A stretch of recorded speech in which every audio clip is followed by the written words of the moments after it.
श्री कृष्ण को गौ हत्या का पाप क्यों लगा था? आइए सुनते हैं ये कहानी को। जब भी हम श्री कृष्ण का नाम लेते हैं, एक दिव्य छवि सामने आती है। मुरली बजाते, गोपियों संग रास रचाते, अर्जुन को गीता उपदेश देते हुए श्री हरि, वे साक्षात नारायण हैं। वे कर्म के पार हैं, लेकिन फिर भी उन्हें कभी कभी धर्म की रक्षा के लिए ऐसे कार्य भी करने पड़ते हैं जो सामान्य दृष्टि से पाप कहे जा सकते हैं। ऐसी ही एक घटना है जब स्वयं श्री कृष्ण को गौ हत्या का पाप लग गया था। पर कैसे, क्यों और इसका फल क्या हुआ? आइए जानते हैं इस पौराणिक प्रसंग को जो धर्म, न्याय और क्षमा का अद्भुत संदेश देता है। धर्म की रक्षा के लिए अधर्म का नाश। महाभारत युद्ध समाप्त हो चुका था। धर्म की विजय हुई थी, पर लाखों लोगों का रक्त बह चुका था। श्री कृष्ण जिनकी भूमिका निर्णायक रही, युद्ध के पश्चात शांतिपूर्वक द्वारका लौटे। परंतु एक घटना जो इस युद्ध के दौरान घटित हुई थी, वह श्री कृष्ण के जीवन में एक ऐसा कलंक बन गई जिसे उन्होंने स्वयं स्वीकार किया। यह कहानी जुड़ी है गौ हत्या के पाप से। अश्वत्थामा और उत्तर की त्रासदी। महाभारत युद्ध के अंतिम रात्रि में जब कौरव पक्ष पराजित हो चुका था, अश्वत्थामा ने दुर्योधन की आज्ञा पर पांडवों के 5 पुत्रों की नींद में हत्या कर दी। यह अनैतिक कृत्य था। भीम, अर्जुन, युधिष्ठिर आदि इस बात से अत्यंत क्रोधित हुए। अर्जुन ने अश्वत्थामा को पकड़ लिया। वह अत्यंत शक्तिशाली ब्राह्मण था, इसलिए उसे मारना अनुचित समझा गया। लेकिन उसके सिर की मणि छीन ली गई और उसे श्रापित किया गया। लेकिन जाते जाते अश्वत्थामा ने एक ब्रह्मास्त्र छोड़ दिया, एक ऐसी विनाशकारी शक्ति जिसे कोई नहीं रोक सकता था। इस ब्रह्मास्त्र का लक्ष्य था उत्तर, जो अभिमन्यु की पत्नी थी और गर्भवती थी। उसके गर्भ में पल रहा था पांडव वंश का अंतिम दीपक परीक्षित। श्री कृष्ण ने बचाया परीक्षित को। जब ब्रह्मास्त्र उत्तर की ओर बढ़ा, तब उत्तर ने श्री कृष्ण को पुकारा, हे प्रभु, मेरे गर्भस्थ शिशु की रक्षा कीजिए। श्री कृष्ण ने तुरंत अपने योग बल से उस ब्रह्मास्त्र के प्रभाव को गर्भ में ही रोक दिया। उन्होंने परीक्षित को जीवित रखा, लेकिन इस अद्भुत कार्य के बाद भी श्री कृष्ण के ऊपर एक अजीब सा दोष लग गया। गौ हत्या का पाप क्यों लगा श्री कृष्ण को गौ हत्या का पाप? आइए आगे कहानी में सुनते हैं। दरअसल यह प्रसंग जुड़ा है ब्राह्मण वध और ब्रह्मास्त्र निष्क्रिय करने की प्रक्रिया से।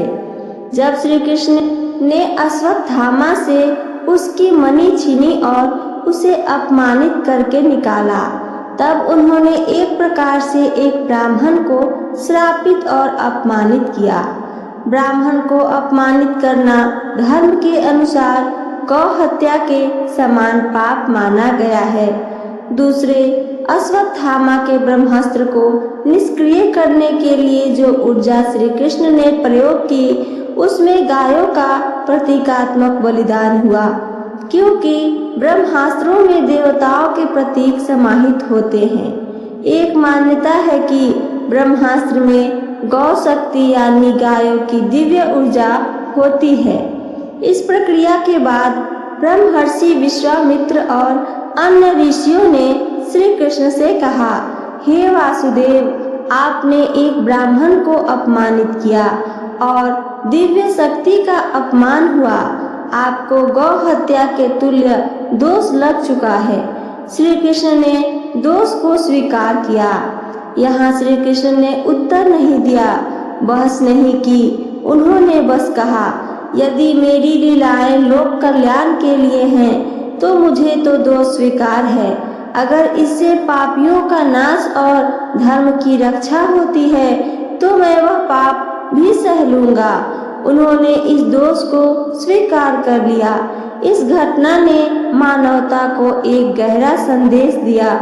जो वास्तव में महान होता है वह दोष से भागता नहीं, बल्कि उसे स्वीकार कर उसे तपस्या से काटता है। श्री कृष्ण की प्रायश्चित यात्रा। इसके बाद श्री कृष्ण ने कुछ दिनों के लिए एकांतवास किया, वनों में तप किया और कुछ काल तक गौ सेवा में लीन रहे। उन्होंने गायों की सेवा कर गौ हत्या के पाप का प्रायश्चित किया। वह रोज गायों को स्नान कराते, उन्हें अपने हाथों से चारा खिलाते और उनके चरण धोते। यह कार्य उन्होंने तब तक किया जब तक ऋषियों ने उन्हें पुनः दोष मुक्त घोषित नहीं कर दिया। शिक्षा जो इस कथा से मिलती है, आइए सुने।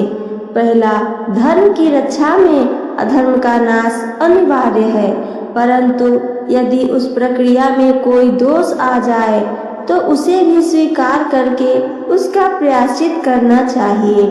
दूसरा, गायों को भारतवर्ष में माता समान माना गया है, उनका अपमान भी पाप माना गया है, इसलिए उनकी रक्षा आवश्यक है। तीसरा, श्रेष्ठ व्यक्ति वह होता है जो अपने कार्यों की जिम्मेदारी लेता है, चाहे वह ईश्वर ही क्यों न हो। क्या यह सच में गौ हत्या थी? नहीं, वास्तविक रूप में श्री कृष्ण ने कोई गौ हत्या नहीं की थी। यह एक प्रतीकात्मक दोष था जो समाज और ऋषियों की दृष्टि से उनके कर्मों पर लगाया गया। लेकिन श्री कृष्ण का बड़प्पन देखिए कि उन्होंने इसे भी अपने ऊपर ले लिया। इसलिए आज तक श्री कृष्ण को लीलाधर, योगेश्वर, सर्वगुण संपन्न कहा जाता है, जो न्याय और प्रेम दोनों का संतुलन बनाकर चलते हैं। इस कथा से अंतिम संदेश क्या मिली, आइए सुने। जिसे ईश्वर भी पाप कहकर स्वीकार कर ले, वह मनुष्य अहंकार में क्यों डूब रहे। श्री कृष्ण की यह कथा हमें सिखाती है कि जीवन में गलती हो या न हो, यदि दूसरों को लगा हो कि हमने गलत किया तो संवेदनशील बनकर स्पष्टीकरण देना और क्षमा याचना करना कोई छोटापन नहीं होता है। तो ये थी मेरी आज की कथा और इससे जुड़ी जानकारी। मेरी कथा और जानकारी आप सबको पसंद आई हो तो चैनल को सब्सक्राइब करके वीडियो को लाइक करना ना भूलें। साथ साथ अपना एक प्यारा सा कमेंट करके हमें ज़रूर बताइए। सुनने के लिए धन्यवाद। जय श्री कृष्ण। राधे राधे।